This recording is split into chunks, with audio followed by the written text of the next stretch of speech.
আসসালামু আলাইকুম। সকাল থেকে আজ ব্লগটা শুরু করে দিলাম। সারাদিন কি করব ভাবলাম শেয়ার করি। এখানে আমি মাছ ভিজিয়ে নিয়েছি রান্নার জন্য, ফ্রাই করব। এটা হচ্ছে স্যালমন ফিশ। তো আমি এখানে ভিজিয়ে নিয়েছিলাম। আর এখানে আলু কেটে নিয়েছি করলা ভাজির জন্য। এখানে আদা রসুন একদম শেষ হয়ে গেছিল, খেয়াল ছিল না, তাই ডিপ থেকে নামিয়েছি। আর এটা হচ্ছে মুরগির পা, এটা দিয়ে নেহারি করব ভাবছি মার জন্য। এখানে করলা কেটে নিয়েছিলাম, করলাগুলি ভাজি করব। আমার গাছের ছাদ বাগান থেকে নিয়ে এসেছিলাম। তো আমি দুপুরের ক্লিপ, এখানে মাছগুলি ফ্রাই করে নিয়েছিলাম মশলা দিয়ে, করলা ভাজি করেছিলাম, আর হচ্ছে টক দিয়ে জলপাই দিয়ে ডাল রান্না করেছিলাম। ডাল আজকে করব না ভেবে অনেক কিছু করে নিয়েছি। আরও আছে, এখানে আছে 4 রকমের ভর্তা বানিয়েছি, পাতা ভর্তা, ডাল ভর্তা, আলু ভর্তা আর চাপা শুটকি মাছের ভর্তা। এগুলি আমি ফ্রিজে কিছুটা রেখে দিব পরে খাওয়ার জন্য। এখানে ডিম ভুনা করে নিয়েছিলাম, ডিমগুলো ফেটে গিয়েছিল, তেমন ভালো হয়নি। ছাদে চলে এসেছি বিকেলে। আরও করলা যেগুলি গাছ থেকে পেড়ে নিব, মা বলছিল পেড়ে নিয়ে আসতে, কারণ অনেকগুলো পেকে যাচ্ছিল বেশিরভাগ। তাই বললো যা আছে পেড়ে নিয়ে এসো, না হলে নষ্ট হয়ে যাচ্ছে। দেখো এখানে অনেকটা পেকে গেছে, এখানে ছোট ছোট আরো অনেক আছে। এই যে এখানে দেখো গাছের নিচে নিচে আরো অনেক রয়েছে। এই যে এখানেও আছে, দেখো সবগুলো পেড়ে নিব।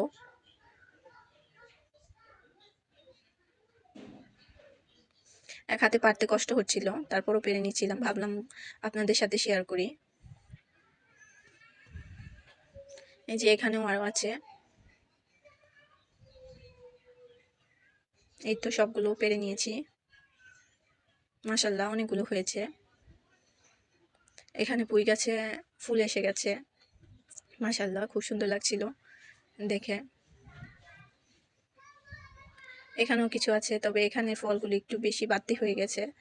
এটা হচ্ছে সবেদা গাছ, ফলগুলো মাশাল্লাহ বড় হচ্ছে আস্তে আস্তে, আরো ফুল এসেছে, আরো ধরবে। এখানের গুলো প্রায় পাকার মতো হয়ে গেছে, অনেকটা পেকে পড়েও গেছে, পাখিও খেয়ে ফেলছে এর মধ্যে। এই সিমগুলো মাত্র হয়েছে, একদম কড়া, এগুলো পেরে ভর্তা বানিয়ে ফেলবো। ওয়েদারটা খুব সুন্দর লাগছে, এক হাতে পারতে কষ্ট হচ্ছিল, তারপরও পেরে নিচ্ছিলাম। এগুলো হাতে ভর্তা বানিয়ে খেতে খুব মজা, সিদ্ধ করে করা অবস্থায়। এখানে আরো আছে, পেরে নিচ্ছি। এগুলি আমি বীজ রেখেছিলাম, বীজগুলি পেকে গেছে তাই পেরে নিচ্ছি। আমি 4টা রেখেছিলাম, এখন দেখা যাচ্ছে গাছের ফাঁকে ফাঁকে আরো হয়ে আছে। আমি সবগুলো পেরে নিচ্ছিলাম, আবার লাগাবো ইনশাল্লাহ হবে। অনেক শক্ত, এক হাত দা পারা যাচ্ছিল না।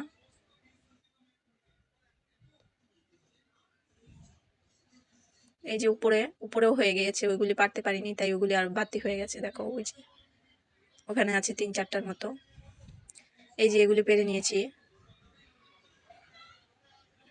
বীজ। নিচে চলে এসেছি বিকেলে, নেহারিটা বসিয়ে দিয়েছিলাম মুরগির পায়ের।